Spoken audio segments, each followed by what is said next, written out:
In this video, I'm going to focus on one type of play concept that I hope John Morton and the offensive staff retain in Detroit. And also, you look at where those play concepts were called and what they were designed to attack. The area of the field, I should say, they're designed to attack, specifically the boundary. I think it's one of the places or sides of the field, if you will, that Ben Johnson was most effective at attacking in a designed manner. Generally, he was using some of these more creative plays in the red zone or sometimes the high red zone or just outside the 25 to 30, the plus 25 to plus 30, 35 yard line. I do think that Morton's resume is quite interesting, having worked with so many high level coaches, number one, but also an interesting array of offensive minds. Lane Kiffin, John Gruden, first and foremost among them, as well as being the pass game coordinator for Sean Payton the last 2 years. Also worked with Todd Bowles for a year. There's just a lot of experience and knowledge there in terms of who he's worked alongside. And the last 2 seasons being the pass game coordinator, like I said, in Denver. I do want to focus on one specific type of play call that I think separated the Lions' attack from many others. And I'm going to use a film from 2024 to do so. In terms of design and implementation, Ben Johnson was a huge part of this, in my opinion. And since Morton has indicated at least twice, for what I've read, that he's not going to change much on offense, other than maybe different teaching or different language at times approach, the core of what they do is going to remain intact. I did find it interesting. One quote from Sean Payton about the terminology, the play call names staying the same. So I am encouraged about a lot of things. Again, and for this video, I'm going to focus on one small subset of plays or play types to make my point. Intentional obfuscation that attacks into the boundary, and it'll be from a joker set or joker's formation. I'm actually going to use plays from other NFL teams to make a comparison point or try to make the illustration a little bit larger or more stark. And so we'll go through the Lions plays real quickly once each. This first one is 11 personnel. You can see it's from the high red zone, the positive 19-yard line, or 24-yard line, excuse me. And it's going to be a joker set after the motion from Amon-Ra St. Brown. So jokers, if you're unfamiliar with the terminology that I use, generally involves two running backs in the backfield. You can see that David Montgomery is to Jared Goff's right, and then St. Brown has motioned over, and now he's going to kick down and then motion to the field. Ends up being a targeted play, design play, I should say, for Sam Laporta as the third guy through. Third guy through meaning first route operating as a clear out. Secondly, Montgomery, and then allows Laporta to block, release into the boundary. I'll cover this one a little bit more in detail later on after we do some establishing shots with how other teams utilize, other offensive staffs utilize the Joker's formation to attack defenses. Film from the same game against the Rams, obviously further out from the red zone, the plus 41-yard line here.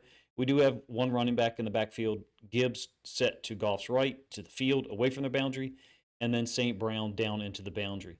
So you're going to have this third route through concept whereby the X receiver down to the boundary, Kennedy, again, it's 11 personnel, and then St. Brown are going to act as the first and second route through. Ends up being a screen to Gibbs. Pretty big gain if St. Brown doesn't miss his block or actually get technically a zero down here into the boundary on his block. Probably looking at more of an opportunity to gain yards for Jahmyr Gibbs. Again, now what I'll do is refer to other NFL teams and how they utilize a Joker's formation. I'm going to talk about two manners in which you generally see it appear in NFL games, and that's for max protection, number one, and number two, for horizontal sweep plays where an athlete, a running back, or a wide receiver is getting the football on a run concept into the boundary, oftentimes with an RPO attached to the back side of it. Here are some max protection illustrations of it. First, 2022 film, actually, the Colts are going to get a long completion.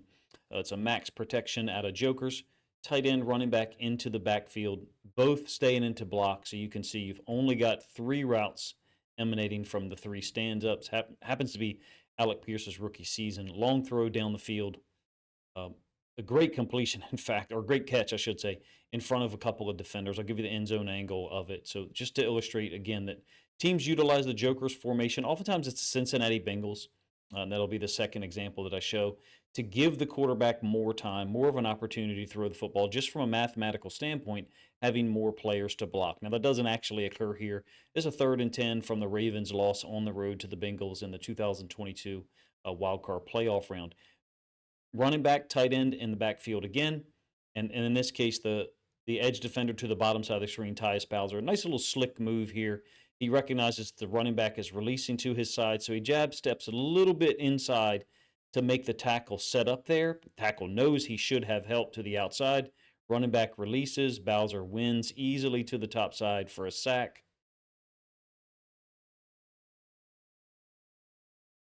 But the setup was the same, similar to the Colts concept from the play before.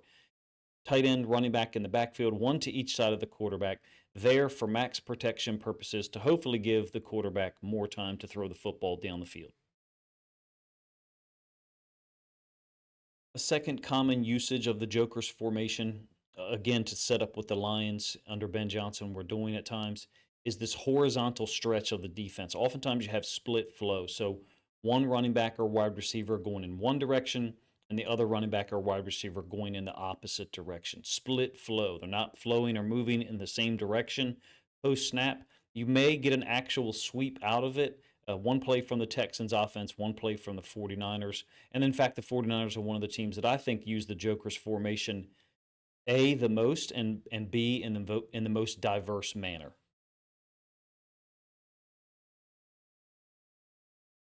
Motion is going to create a Joker set for the Texans here, actually, against the Lions defense. Ironically, the Lions have matched with their 4-3 structure or personnel standpoint.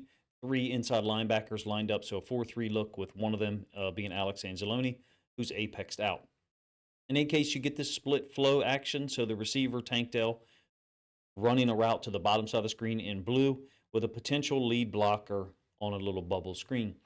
Actually, not going to be the option that CJ Stroud chooses. He hands the ball off on kind of like this sweep path. It's a really nice job of scraping over the top by Newman. But really, the guy who makes the play here is going to be Aleem McNeil. I'll have him spot shadowed so you can see it here in a moment. Motion again creates the Joker set. Aleem McNeil is spot shadowed. And because of how he plays this, Mixon's got to bounce it. And so Newman is going to be able to flow over the top, make an unblocked tackle on Joe Mixon.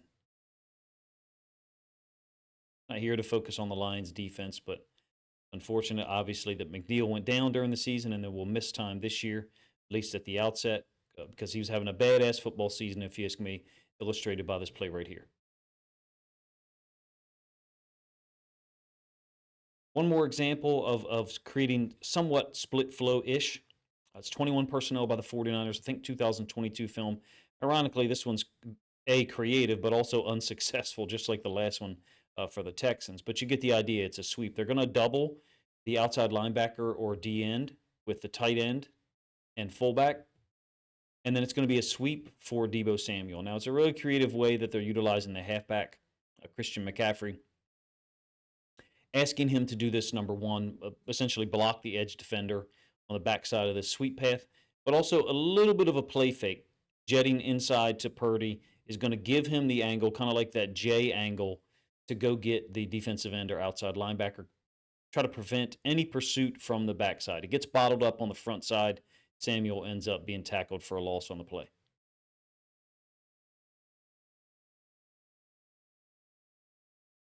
Another team that utilizes jokers a ton is the Washington Commanders, at least in 2024, but they'll do it somewhat differently. They'll oftentimes have 2 actual running backs in the backfield. That's not really what occurs here. I think it's Zacchaeus is going to be the targeted player on a big gain down into the boundary.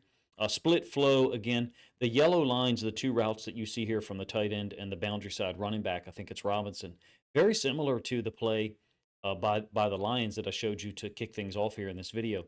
2 players running the routes almost through the same area. In this case, it's inverted. The running back goes through first and then the tight end second.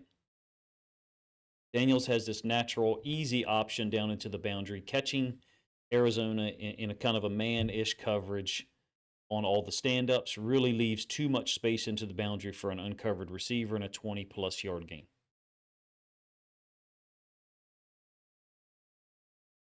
So I think you guys get the idea that you've got play action heavy pass pro, sweep path stuff with perhaps some split flow mixed in. Now, the Lions get a little bit of split flow going on this first one with a running back going in one direction and then St. Brown running that motion to the field.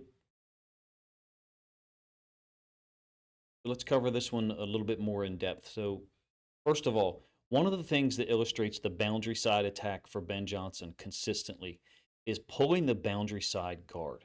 So we're talking about Glasgow here, and you'll get him from the end zone angle. I think actually he'll be spot shadowed on both of the end zone angle plays that I'm going to show you. He's going to pull from the boundary to the field. And so what that's designed to do is give this boundary side inside linebacker, who's actually technically lined up over the midline, so he's, quote, on the wrong side for me to refer to him as the boundary side inside linebacker. But for reference purposes, boundary side inside linebacker, excuse me, field side inside linebacker with an arrow, boundary side inside linebacker circled there. So my apologies, I misspoke. And so what that guard is designed to do is to give the boundary side inside linebacker something to read and see and possibly move in this direction to match that guard's path. Now, that's not actually what happens here, but this, I think, further exemplifies my point. Ben Johnson will have multiple layers built into some of these plays. And this is the aspect, the real gold of these plays, if you ask me, that I hope John Morton retains. So you have the boundary side guard pulling as a potential a nugget for the inside linebacker to follow. And then additional to that, the running back from the field running a route to hold that same player that I referenced or called the boundary side inside linebacker. Hopefully I said that in a way that makes sense. It gives you an idea of the depth that I think is built in, the layers that are built in to the way that Ben Johnson and the Lions attacked the boundary in previous seasons. There's the pulling guard, Glasgow, leading out to the edge. There is no possibility to really throw the ball to any of these other guys. I'm not saying that Jared Goff couldn't, but the design of the play is such that this is all supposed to go to Laporta down into the boundary. You can see how quickly Goff gets his eyes there. I mean, briefly looking up here at Jameson Williams. Maybe he's looking to see if the DB fell down. I don't think there's really any option there. You got a clear out route by Montgomery, or any possibility, I should say, for Goff to throw the football up to Jameson Williams. Clear out route by Montgomery opens that space up. Third route through is a concept that you've seen many times at many levels, but it's borderline unstoppable, especially by split field coverages. There's the guy that I'm referring to as the boundary side inside linebacker. You can see, he's actually crossed the midline already, so technically he's not the boundary inside linebacker from an alignment standpoint. Field side guy is how I'm establishing that reference. So the third route through, this is what I'm talking about. The number one receiver is Khalif Raymond to our right, kind of off screen for you guys, running essentially a clear out concept. Number two is the running back, Montgomery, who you see also running on the yellow path. He will be covered by 51, the boundary side inside linebacker. And then three is going to be Laporta, who will initially block here and then release into the flats, kind of like that delayed motion. Why? Or delayed timing. Why? That differential timing is important, if you ask me, because it's giving this inside linebacker a second opportunity to get away from the play. The first opportunity was the pulling guard. So again, I'm referencing the layers that I think are built in here. And the second opportunity is to cover Montgomery, which he does. And in this case, that vacates or opens up the space for Laporta to get an easy first down. Couple of points here before we move on to the final play, the screen that I showed you to Jahmyr Gibbs against the same Rams team in week one. Number one, if you've ever thought to join my Patreon to support my work, this video I'm quite sure will be demonetized on YouTube, but I like to put out this content. It's fun, it's enjoyable, number one, or number two. And then finally, I look forward to trying to compare the John Morton offense to the Ben Johnson offense. So you're going to see at least one of these a week leading up to the first preseason game. The Lions, of course, kick off the season in the first game on July 31st, first game of the preseason, I should say. Secondly, these concepts, I think can really exploit split field coverages, meaning anything that forces or asks the inside linebackers pretty much handle running backs on their own. When they're so heavily focused on that, their responsibility, like 51 was there with Montgomery, they can be occupied or subtracted from the coverage. Essentially, you've got two clear out routes on this concept, hence the phrase third route through. I've seen the Lions use this more than once under Ben Johnson. I hope it's one that Morton is going to retain. And in fact, I would advocate for using it even before they cross the 50. But sometimes these types of concepts are utilized if and only if or when the offensive coordinator and staff know the types of coverages they're going to get. That's why so many of Ben Johnson's really badass design, well-designed plays are A, to the boundary, and B, out of 11 personnel, because he pretty much knows the coverage he's going to get if he offers a certain formation for the defense to see. Now, you certainly didn't show up for me to talk about Ben Johnson's offense in 2024 or even 2023, but I feel like in order to make my point about how much John Morton actually intends to keep in this offense, this is the level of detail I think that we would really be looking for to determine, okay, how much did he keep in for this offense? These types of plays are not anomalous in the NFL, meaning other teams do run them, but the level of detail that offers a layering of opportunities to occupy players, to for them to see defensive players, I should say, for them to see the routes. In this case, the first route by Kennedy, the second one by St. Brown, who actually, like I said earlier, misses his block downfield, doesn't really get a piece of Tre'Davious White at all. Also, here we have a really nice job by Glasgow turning back and getting involved with sealing off a defensive tackle. I'm not sure if that's what they're coaching there or what, but they're really getting a wall that's built by Ragnow blocking out on the inside linebacker that lines up to the field, and then Glasgow peeling back, and you can see the seam that's created between these two blocks. It's a little unfortunate that St. Brown, who's I think a much better blocker than he gets credit for, really whiffed on that one and gave Tre'Davious White an easy opportunity to get in there and kind of disrupt the path that Jahmyr Gibbs was developing. There's Glasgow, the job that he did here, I think is notable. Touching the defensive tackle and then peeling back to create that huge lane between him, Glasgow here, and Ragnow between their blocks. Really extremely well designed, if you ask me. St. Brown, again, didn't get much of Tre'Davious White, if at all, and that had a huge impact on Gibbs having to turn it back where the safety was able to deliver a big hit. I really think that the boundary side focus will be a way for us to discern or determine how much Morton is keeping. It's not just the plays that are called or which players are targeted or which players get the most opportunities. It's not just when he calls them, it's where those concepts are run and from what personnel group. Both of these plays I just showed you by Detroit in 2024 were run out of 11 personnel grouping, not necessarily an 11 personnel formation, because Jokers really has two guys in the backfield. Historically, it would have been two running backs, a running back and a fullback. Or in the case of the Washington Commanders last season, two running backs, two actual athletes back there. Ben Johnson was able to exploit the boundary as an offensive coordinator in Detroit with great effectiveness, but also detail. And these plays here, the setup for them, again, forgive me for showing you, 49ers, Texans film, even Colts from 2022. I was trying to illustrate the types of concepts that you see run from these formations, from the Joker's formation. The 49ers, I would say, are the team that offer the most diversity and similarity in terms of how they attack the boundary from certain personnel groups more than others. For the Lions, it generally was 11 personnel.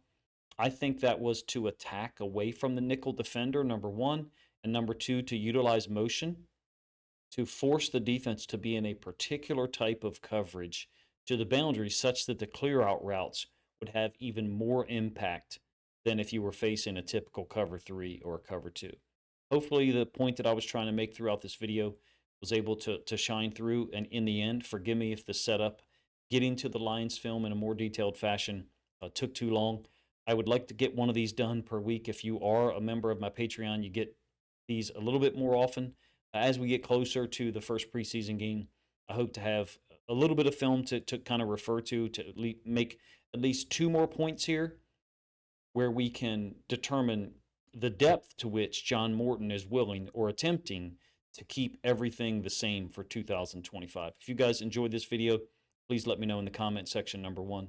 Number two, if you think other Lions fans would enjoy this film study look, along with some projection of how we can figure out quickly what amount of the offense John Morton has retained, but also the usage of those concepts. If you think other Lions fans would enjoy all that, some of it's speculative, I know, then please consider grabbing a link to this video, sharing it out on social media to help this content get more reach.